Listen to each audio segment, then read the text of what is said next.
Praise the Lord. நீதிமொழிகள் 26ஆம் அதிகாரம். உஷ்ண காலத்திலே உறைந்த பனியும் அறுப்பு காலத்திலே மழையும் தகாதது போல மூடனுக்கு மகிமை தகாது. அடைக்கலான் குருவி அலைந்து போவது போலும் தகைவிலான் குருவி பறந்து போவது போலும் காரணமில்லாமல் இட்ட சாபம் தங்காது. குதிரைக்கு சவுக்கும் கழுதைக்கு கடிவாளமும் மூடனுடைய முதுகுக்கு பிரம்பும் ஏற்றது. மூடனுக்கு அவன் மதியினத்தின்படி மறு உத்தரவு கொடாதே, கொடுத்தால் நீயும் அவனைப் போலாவாய். மூடனுக்கு அவன் மதியினத்தின்படி மறு உத்தரவு கொடு, கொடாவிட்டால் அவன் தன் பார்வைக்கு ஞானியாயிருப்பான். மூடன் கையிலே செய்தி அனுப்புகிறவன் தன் கால்களையே தரித்து கொண்டு நஷ்டத்தை அடைகிறான்.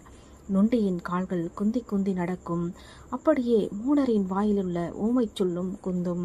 மூடனுக்கு கணத்தை கொடுக்கிறவன் கவனிலே கல்லை கட்டுகிறவன் போலிருப்பான். மூடன் வாயில் அகப்பட்ட பழமொழி வெறியன் கையில் அகப்பட்ட முள்ளு.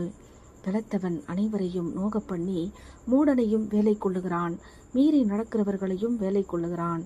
நாயானது தான் கக்கினதை தின்னும்படி திரும்புவது போல மூடனும் தன் மூடத்தனத்துக்கு திரும்புகிறான்.